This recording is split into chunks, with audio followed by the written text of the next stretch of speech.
Ayon sa mga batas ng bansa, para maging isang ganap na lungsod ang isang komunidad ay kailangan itong sumunod sa mga partikular na pamantayan tulad ng pagkakaroon ng annual income, isang malaking teritoryo at sapat na populasyon. Kung tutuusin, ang lahat ng nasabing pamantayan ay matatagpuan sa Universidad ng Santo Tomas. Nasa lawak nito ay maaari na rin nating ituring na isang mini city.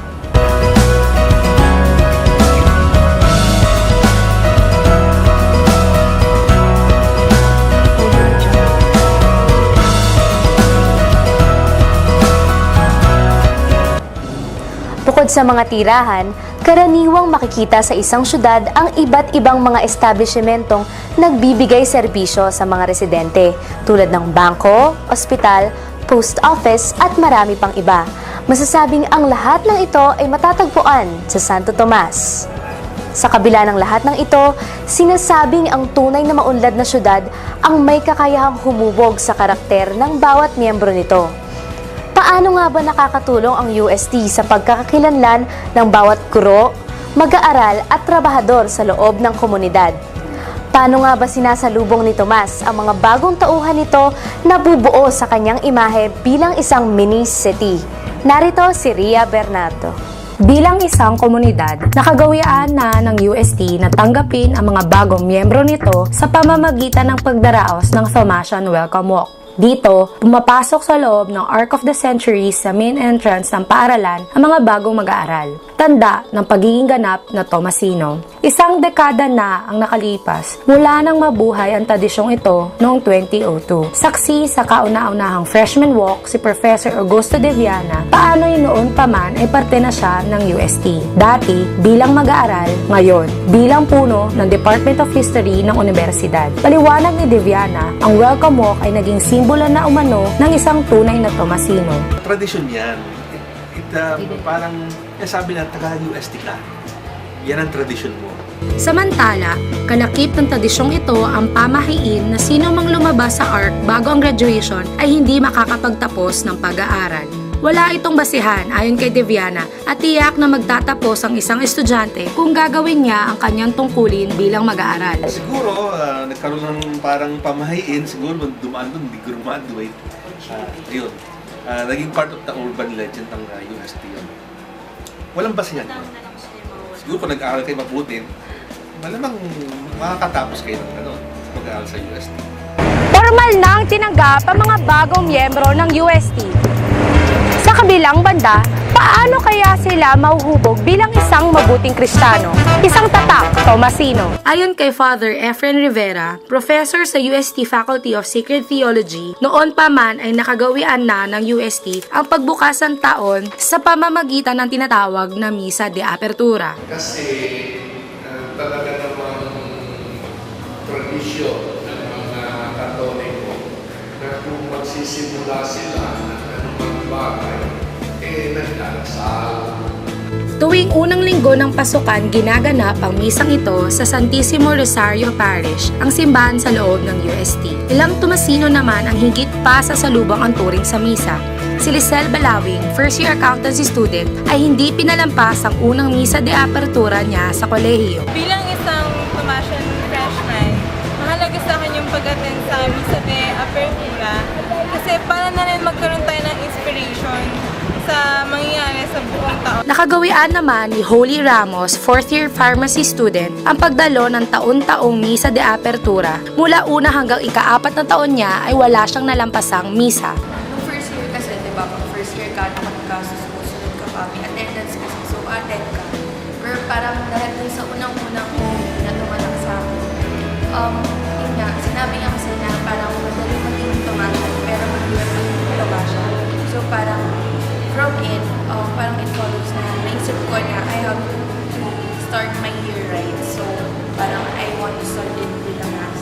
Bilang miyembro ng katolikong institusyon, natural sa mga Tomasino ang maging relihiyoso. Kung sa mga daan sa isang syudad ay pulang ilaw ng stoplight ang hudyat ng pagtigil ng sasakyan, ang mga sagradong dasal sa Angelus naman ang nagpapahinto ng oras sa loob ng UST.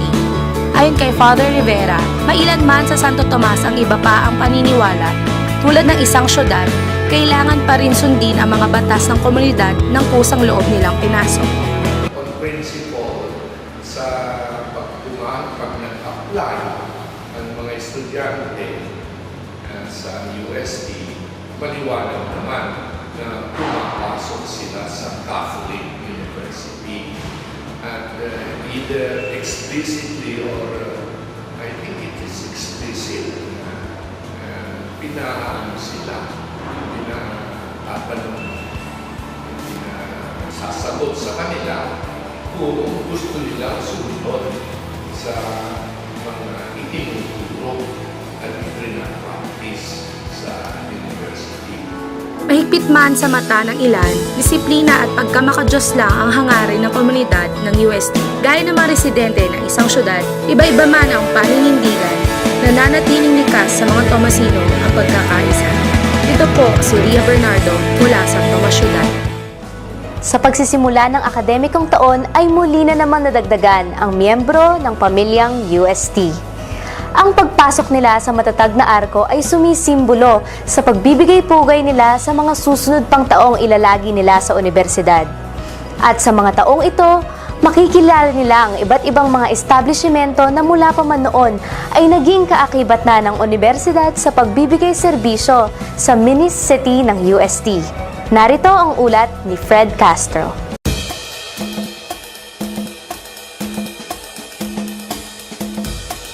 Ayon sa ilan, hindi lang ang kakayahang bumusog ng isip ang nagbibigay karakter sa isang paaralan. Nariyan din ang mga establishmentong bumubusog sa tiyan ng mga estudyante. Malaki ang papel na ginagampanan ng mga ito sa institusyong gaya ng UST. Sa loob ng Santo Tomas, isang gusali kilala bilang Alfredo M. Velayo Building o Car Park ang nagsisilbing kanlungan ng iba't ibang fast food chains at stalls. Ngunit hindi lang sa loob ng paaralan makakatagpo ng lugar na naghahain ng serbisyo sa mga Tomasino. Maroon sa diliman ay may isaw at ang mga asul naman sa katipunan ay may manangs. Ano kaya ang pagkain na sinisigaw ng mga dilaw sa Espanya? Ate Eva, Lopez Cantin. Kung patagalan din naman ang pag-uusapan, hindi mawawala sa diskusyon ang Lopez Cantin. Isang Lopez Cantin sa pinakamatagal na kainan sa labas ng UST. Nagsimula ito noong 1960s at patuloy na tinatangkilik ng mga Tomasino. Sa tagal ng paglilingkod, tumibay na ang karinderya dahil hindi pa rin ito nawawala sa bokabularyo ng mga taga-uste. Sa katunayan, maraming mga dati ng Tomasino ang dito pa rin pinipiling kumain hanggang ngayon. Si Assistant Professor Emerito Gonzales ng Faculty of Arts and Letters ay nagsimulang mahumaling sa pagkain ng Lopez Cantin noong estudyante pa lang siya. Lopez Cantin has always been there. So, pagdating sa mga orders naman ng pansit, marabo, I mean, Filipino delicacy. Kaya reliable sila. Tulad ni Gonzales, isang guro din sa UST College of Commerce na si Assistant Professor Mercurio Elanzano ang nakahiligan ng kumain sa Lopez Cantin. Member of the Lopez family. When I say Lopez family, the crew, the staff, are really very jolly to all their clients, regardless of whether you're a first timer, you're a habitual lunch goer. Isa pang sikat na kainan sa UST ay ang Mang Toots sa kalye ng Padre Noval na 2 dekada nang naglilingkod sa mga Tomasino. Isa sa mga tapat na suki ni Mang Toots ay si Vicky, philosophy graduate ng UST na ngayon ay isang bank manager. Kahit mahigit 10 taon na ang nakaraan mula nang siya nagtapos sa UST, patuloy pa rin niya ang binabalikan ang karinderyang kanyang kinalakhan. If we hadn't tried Toots, we wouldn't have known na okay siya, diba? So let's just say na ginawa niyang mas masaya. Mas masaya yung buhay ko ng college. Lumipas ba ng panahon, hindi pa rin nagbago ang panlasa ng mga Tomasino. Sa katunayan, ilang mga pamangkin ni Vicky ang pinipili ring kumain sa Mang Toots. Nalaman namin itong Toots sa tita namin kasi sabi niya sa amin, nung college siya, ito siya kumakain. Tapos sulit daw. Ano nga bang dahilan kung bakit binabalik-balikan ng mga Tomasino ang mga kainang ito? At ano ang halaga nila sa komunidad ng UST? Pinaliwanag ni Assistant Professor Evangeline Timbang, Hotel and Restaurant Management Chairperson ng UST at isang food specialist, kung bakit gano'n na lang ang pagkahumaling ng mga Tomasino sa mga nakasanayan nilang kainan sa paligid ng universidad. Ang buhay Tomasino ay parang isang masarap na recipe na kuminsan ang isa ay gusto nang dagdagan ng konting asin, isa naman ay gusto nang dagdagan ng konting asin. So ikaw yung nagtitimpla ng buhay Tomasino. ibinibigay sa iyo ng universidad ang main ingredients, ikaw ngayon ang pwede mong magpasarap. Mahalaga sa isang syudad ang magkaroon ng mga establishmentong magsisilbi sa mga residente nito tulad ng mga kainan. Kahit hindi opisyal na pagmamay-ari ng Santo Tomas ang mga nasabing establishmento, parte na rin sila ng paghubog ng isang Tomasino. Ilang taon man ang lumipas, hindi nakakalimot si Tomas sa kanyang pinanggalingan at sa kanyang pinagkainan. Ito po si Fred Castro mula sa Tomas Syudad. Sa loob ng madaming taon ay di na rin maikakaila ang pagdami ng mga establishmentong nakapalibot sa Santo Tomas. Nagbibigay serbisyo ang mga ito sa mga Tomasino. Subalit, gaya na rin ng isang totoong syudad ay hindi maiiwasang magkaroon ng mga suliranin sa kalinisan na minsan ay nakakaapekto sa kalusugan at kabutihan ng mga Tomasino. Narito si Marge Duran para sa ulat. Ang komunidad ng UST ay binubuo ng mga tao mula sa iba't ibang estado ng buhay. Ngunit pagdating sa kainan, iisa ang nakagawian nilang tangkilikin ng mga karinderya at kiosko sa loob at labas ng campus.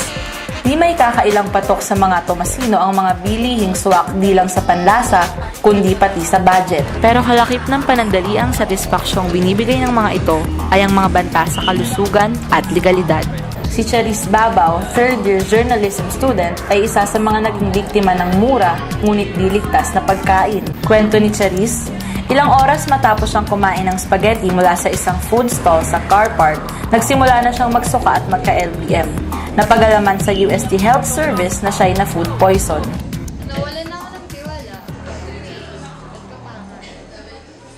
Kung si Charis ay takot nang bumili sa mga kainan na walang sapat na pasilidad, marami ang sumusugal pa rin sa mga ito.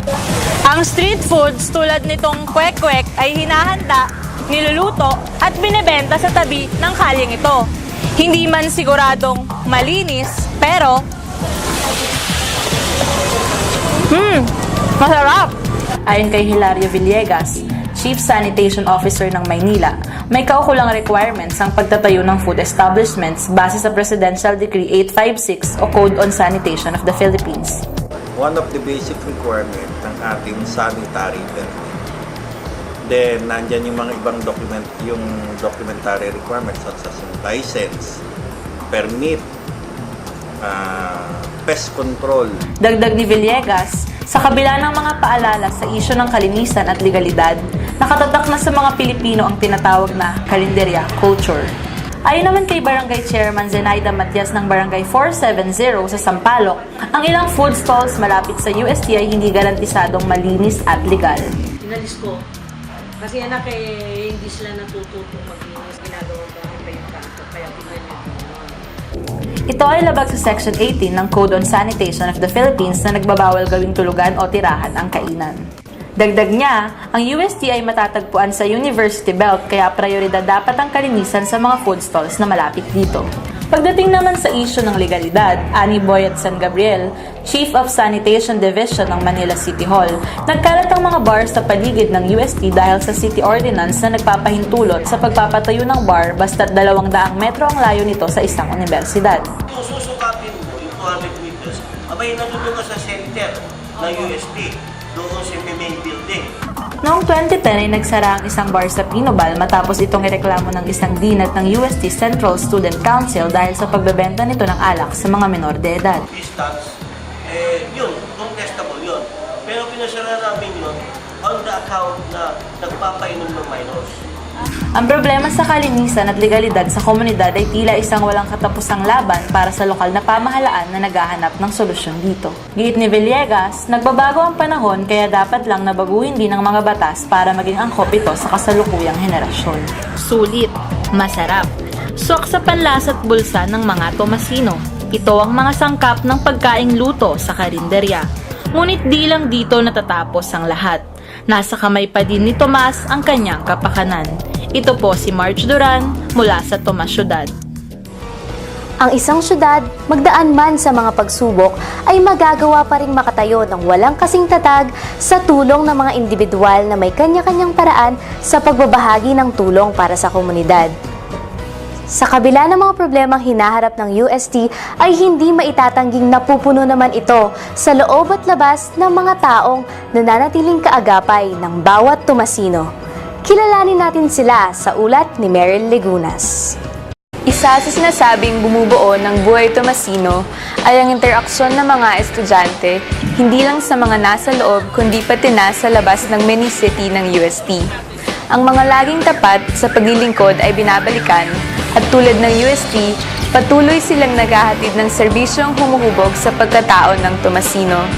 Saksi sa buhay sa Santo Tomas si Eden Vergara o mas kilala bilang Mang Toots, may-ari ng isa sa mga pinakamatagal na kainan sa gilid ng UST.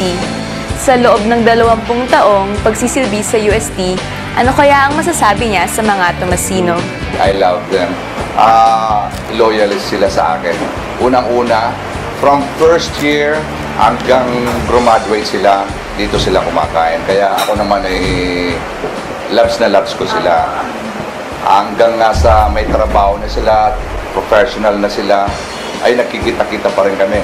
Bilang may-ari ng establishmentong nakakabit na sa pangalan ng UST, parte na si Mang Toots ng karanasan ng ilang Tomasino.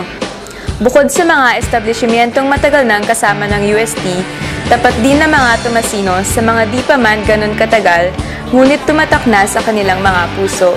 Sa Heaven's Touch, isang kainan sa likod ng UST, makikilala si Maria Gaitia Doce na pawang pangalawang nanay na ng mga estudyanteng tumatambay sa kanyang pwesto.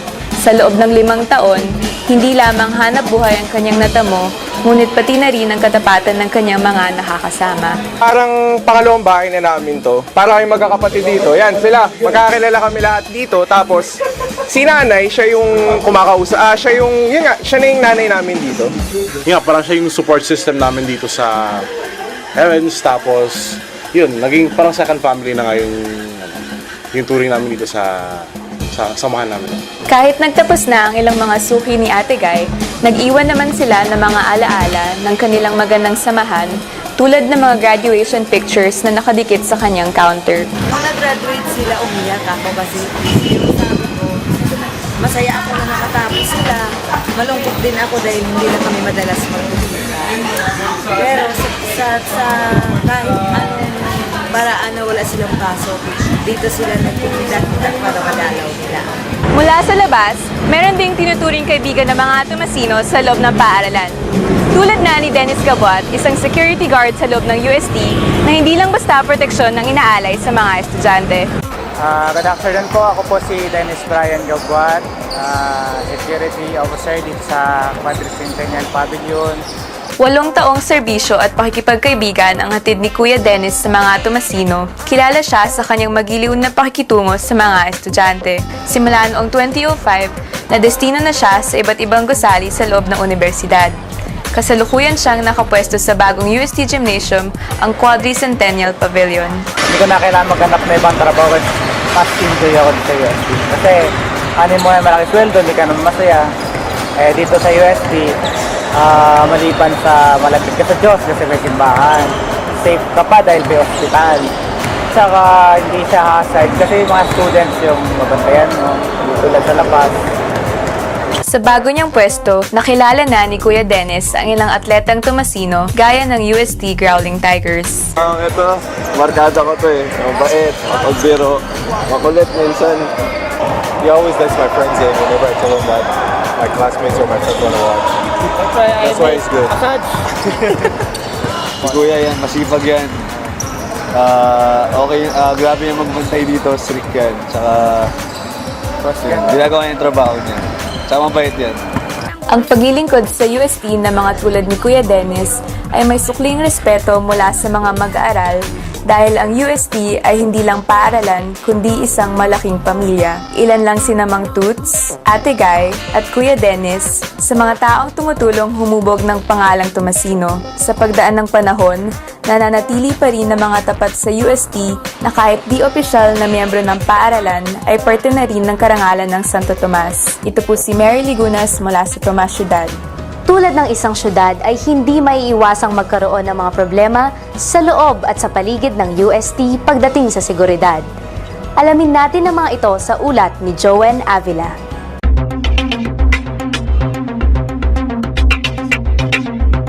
Nakawan, holdapan, patayan. Ilan lang ang mga ito sa samot-saring mga krimeng nagaganap sa bansa taon-taon. At sa kabila ng matataas na mga pader at wardyadong kapaligiran ay hindi rin lubos na ligtas ang komunidad ng UST sa mga karahasang ito. Isa sa mga Tomasinong biktima ng krimen sa UST ay ang political science student na si Jobel Domingo na na-hold up sa tapat ng universidad noong Paskuhan 2009. Lalakad kami sa may bandang overpass tapos tumigil kami sa Glen kasi may binili yung friend ko.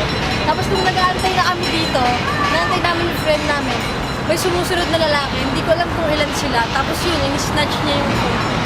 Pinahabol ni Jobel sa kaibigan niyang lalaki ang salarin, ngunit nang abutan niya ito ay pinagtulungan sila ng iba pa nitong kasamahan na nauwi din sa kanilang pagkaka-hold up. Sa kasamaang palad, hindi na isumbong ni Jobel sa security office ng paaralan ang nangyari. Ang UST Security Office ang autoridad na tumutugon sa mga insidenteng tulad nito sa loob ng campus. Giit ni Jobel, i-report man niya ang nakawan, malabo na ring mahuli ang mga salarin at maibalik ang kanilang mga nawalang gamit. Isa lang si Jobel sa mga biktima ng krimen sa UST na piniling hindi magsumbong. Ayon sa crime records ng Security Office, halos 5 insidente lang ang nauulat sa kanila kada buwan. Mula Enero ng taong ito hanggang sa kasalukuyan ay 19 insidente lang ang kanilang naitala. Ayon sa kanila, ang mga lugar sa UST na madalas may pangyarihan ng krimen ay ang Pinoval at ang Dapitan. Kaya naman, taon-taon ay patuloy na pinaiigting ng UST Security Office ang paniniguro sa kaligtasan ng mga estudyante. Binahagi ng UST Security Office Director na si Joseph Badinas ang mga hakbang na pinapatupad nila upang panatili ang kaayusan sa mini-city ng UST. Ayon kay Badinas, bago magbukas ang UST sa umaga, nagkakaroon muna ng roll call assembly ang lahat ng mga gwardya para sa kanilang station assignments sa araw na iyon. May mga gwardya rin kasama sa camouflage unit.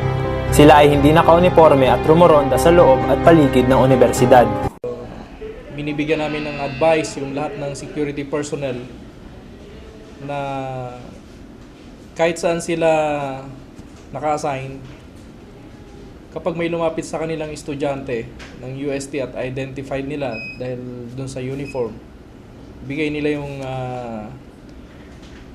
tulong o yung immediate action dun sa kanilang request. Bukod sa kanila, may mga CCTV cameras din sa bawat dako at silid ng UST. Samantala, palaisipan din sa ilang Tomasino kung sapat ba ang bilang ng mga gwardya sa bawat gusali ng UST kumpara sa bilang ng mga estudyante nito. Paliwanag ni Badinas, sakto lang ang ratio ng security at mga mag-aaral sa campus sapagkat meron din silang koordinasyon sa University Belt Area Police District.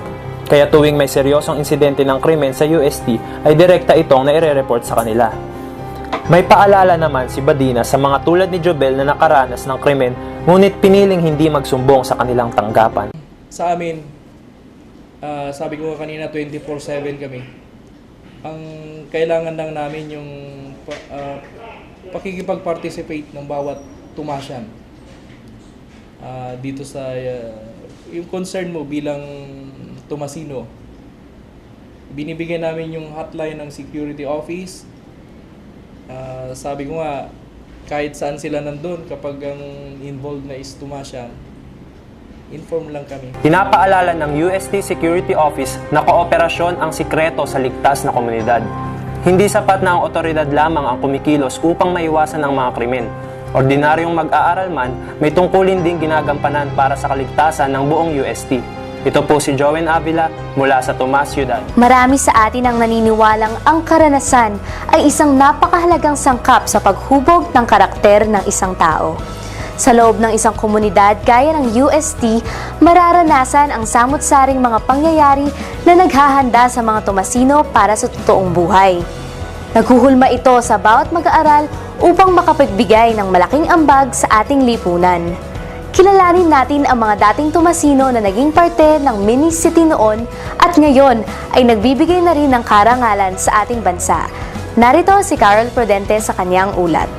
Kung paramihan din lang ng mga respetadong tao sa Pilipinas ang labanan, sa laki ba naman ng UST, marami ang makapagsabing may ibubuga ang mga Tomasino sa tunggaliang ito. Ilang mga individual na rin ang nag-aral at nagbigay ng parangal sa UST sa maraming larangan sa loob at labas ng bansa. Tulad na lang ni Tony Rebosa, isang propesor sa Faculty of Medicine and Surgery na halos 35 taon nang naglilingkod sa universidad. Hanggang sa ngayon, tila wala pa din siyang balak na umalis sa paaralang kanyang kinalakhan. Bukod sa pagtatapos ng medisina sa UST noong 1985, nagtapos din siya ng abogasya noong 1991 sa parehong universidad. Well, I've had great memories here sa UST. Spent practically all my life here. And I've been an active student member and leader. Laging yan, proud to be a Tomasian. I hope the school can say the same thing for me. Mula sa Little Quiapo ng Espanya, isang kilalang kainan sa UST noong dekada 80, hanggang sa pagtayo ng UST Central Library, nasaksihan ni Rebosa ang unti-unting pagbabago sa loob at labas ng paaralan. Isa na dito ang ginagawang UST Alumni Center na maaaring magsilbing establishmentong babalik-balikan ng mga Tomasinong nakapagtapos na. Nung time ko kasi, very spacious ang UST eh.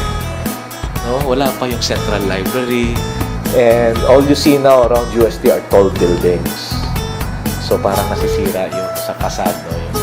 Siyempre, importante sa atin yung main building at saka yung arcade. No?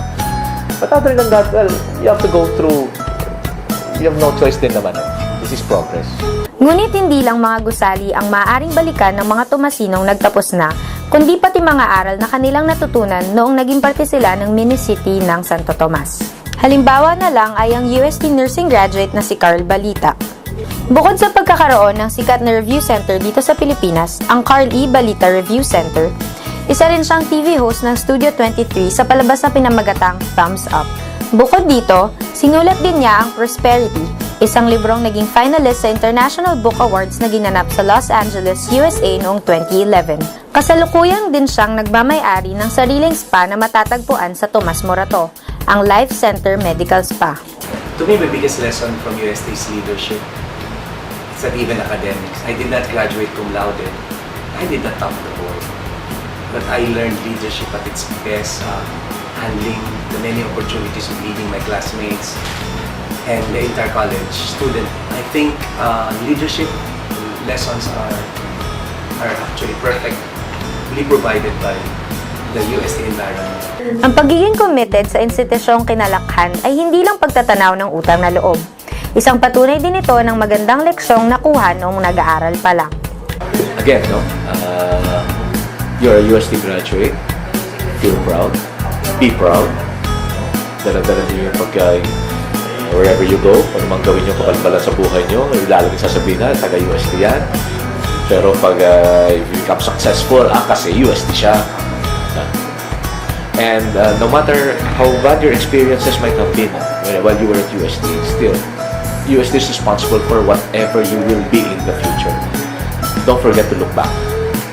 Ang kahusayan sa isang larangan ay nakadepende sa komunidad na pinanggalingan. Para sa taong mabuti ang pinagmulan, kahit nakamit na ang pangarap ay hindi dapat makilimot sa pinanggalingan. Base sa mga nagdaang kwento, ang UST ay puno ng ganitong klaseng mga tao. Ang ilan sa mga nakalabas na ay tila inspirasyon ng mga nananatili pa din sa universidad. Dahil sa hindi matatawarang ambag nila sa loob at labas ng UST, masasabing kahit nagtapos na sila, nananalaytay pa din sa pagkatao nila hanggang ngayon ang pagiging Tomasino, na handang ipamalas, ipamahagi, ibigay ang kanilang galing sa sino mang makatrabaho o makakasama habang buhay. Tulad nga ng kasabihan sa paaralang ito, once a Tomasian,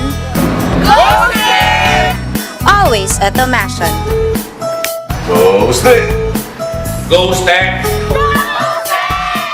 Ito po si Carol Prudente mula sa Tomas Ciudad. Sa loob ng 4 na siglo, marami na ang naging saksi sa papel na ginambanan ng UST sa paghubog ng katauhan ng bawat Tomasino. Ang mga pagbabagong naganap sa loob at labas ng universidad ay nagbibigay daan sa ebolusyon nito mula sa pagiging isang simpleng paaralan patungo sa isang maliit na syudad o isang mini-city, isang lehitimong komunidad na binubuo ng iba't ibang uri ng taong may kanya-kanyang tungkulin at may kanya-kanyang paniniwala. Di kalaunan, nagiging daan ito upang mahulma ang pagkatao ng bawat Tomasino. Ito po ang Universidad ng Santo Tomas, ang Tomas Ciudad. Tuloy po kayo!